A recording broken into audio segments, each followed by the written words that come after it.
মুহররমের 10 তারিখ এটা অনেক অনেক অনেক ইতিহাস এখানে সুপ্ত আছে। বিশেষ করে মুহররমের 10 তারিখেই কিয়ামত সংঘটিত হবে। কি সংঘটিত হবে বলেন? হযরত আদম আর হাওয়া আলাইহিস সালামকে আল্লাহ তাআলা একত্রিত করেছেন মুহররমের 10 তারিখ। হযরত নূহ আলাইহিস সালামের কিস্তি জমিনে ঠেকছে মুহররমের 10 তারিখ। আরিফ আয়াম টিভি। রাসূল করিম সাল্লাল্লাহু তাআলা আলাইহি ওয়াসাল্লাম ইরশাদ করেন, রমাদানের পরে আল্লাহ রাসূল সবচেয়ে বেশি তালাশ করতেন মুহররমের রোজা।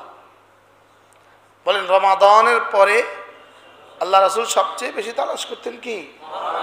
মুহররমের রোজা সবচেয়ে বেশি তালাশ করতেন।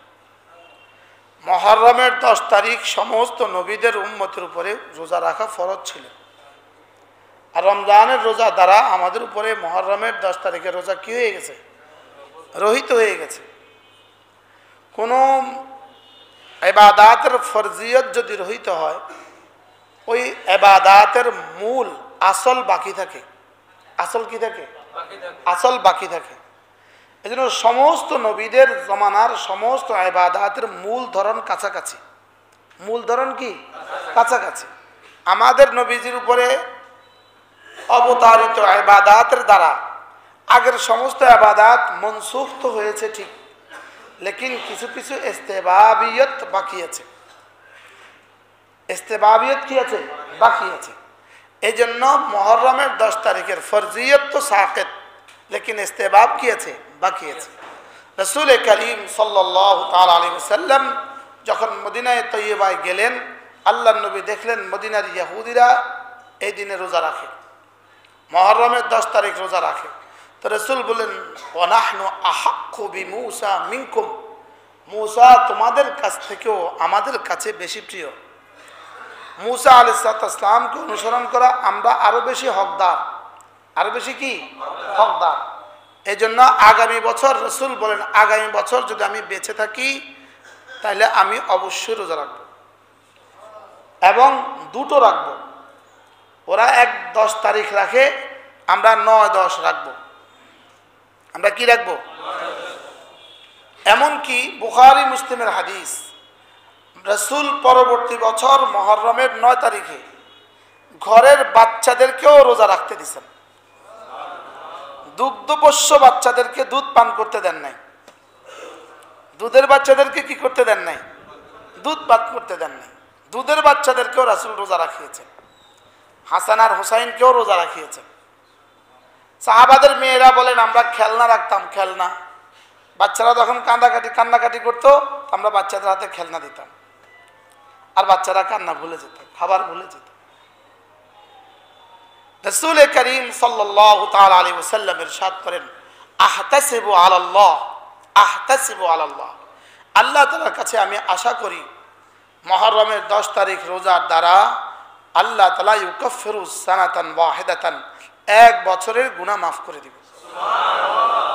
মুহররমের 10 তারিখ রোজার দ্বারা এক বছরের গুনাহ কি করে দিবে? আপনি যদি মুহররমের 1 তারিখের চাঁদ না দেখেন, চাঁদ না চিনেন, চাঁদ না বুঝেন, এই মাস যদি আপনি নাই বুঝেন, তো আপনি মুহররমের 10 তারিখে রোজা রাখবেন কিভাবে? কি ভাই, যে আজকে এই কথাগুলো না হইতো তো এই বছরের শেষ দিন এটা আপনার মনে থাকতো না, ঠিক না? এই জন্য মনে করিয়ে দেওয়া, বছরের শেষ আর 2টো দিন বাকি আছে ইস্তেগফারের সাথে থাকা, আর জিলহজ্জা শেষ দিনগুলোতে ইস্তেগফারের সাথে কাটানো, মুহররমের প্রথম দিনগুলোতে ইস্তেগফার বেশি বেশি করা, তাসবিহাত বেশি বেশি পড়া। মুহররমের 10 তারিখ এটা অনেক অনেক অনেক ইতিহাস এখানে সুপ্ত আছে। বিশেষ করে মুহররমের 10 তারিখেই কিয়ামত সংঘটিত হবে। কি সংঘটিত হবে বলেন?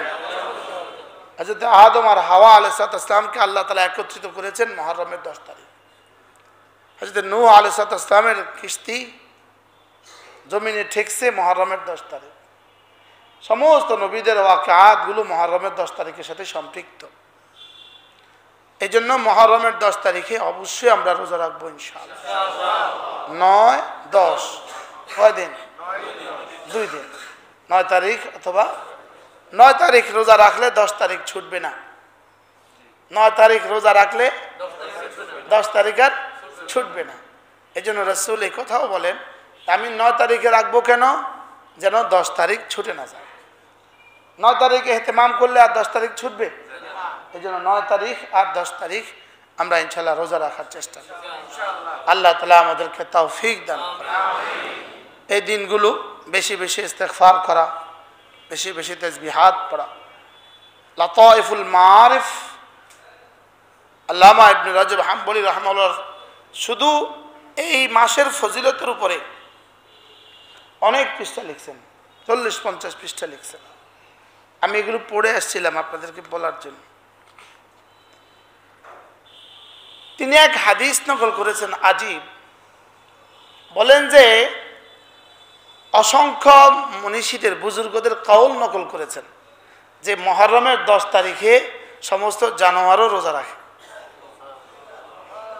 সমস্ত জানোয়ারও কি রাখে? তিনি এক কথা নকল করেন যে এক বুজুর্গ ছিলেন, উনি প্রতিদিন কি করতেন, ঘরের আশেপাশে পিপিলিকাগুলোকে খাবার দিতেন। পিঁপড়াগুলোকে কি দিতেন? খাবার দিতেন। সৌদি আরবে, মদিনা শরীফে, মক্কা যেমন মানুষ কবুতরকে খাবার দেয়, দেয় না? এবার আমাদের সাথে এক সফর সঙ্গী, উনি বাংলাদেশ থেকে যাওয়ার সময় গম নিয়ে গেছে। কি নিয়ে গেছে? তাই আমি বললাম এটা কি লেগে আনলেন? কবুতরের খাবারের জন্য। তো মক্কায় কিছু দিছে, আরো কিছু মদিনায় নিয়ে গেছে। তো মদিনায় নিয়ে আবার এগুলো ছিটে গেছে, বলে এগুলো নিয়ে আসছি। তো বলে যে মুহররমের 10 তারিখে পিপিলিকাকে যখন খাবার দিল, তো দেখলো যে কোনো পিপিলিকা খাবার খায় না। কি বিষয়টা কি? খাবারে কোনো পিপিলিকা মুখ দেয় না। পরে বুঝলেন যে আজকে বুঝি পিপিলিকা রোজা রাখছে। পরে দেখে যে ইফতারের সময় সারি সারি পিপিলিকা এসে খাবার শুরু করছে। রিওয়ায়াত দুর্বল, ঘটনা দুর্বল, ঘটনা কি দাঈফ। এই জন্য এই দিনে আমরা ইনশাআল্লাহ রোজার ইহতিমাম করবো ইনশাআল্লাহ। নিয়ত পাক্কা ইনশাআল্লাহ। আল্লাহ তৌফিক দান।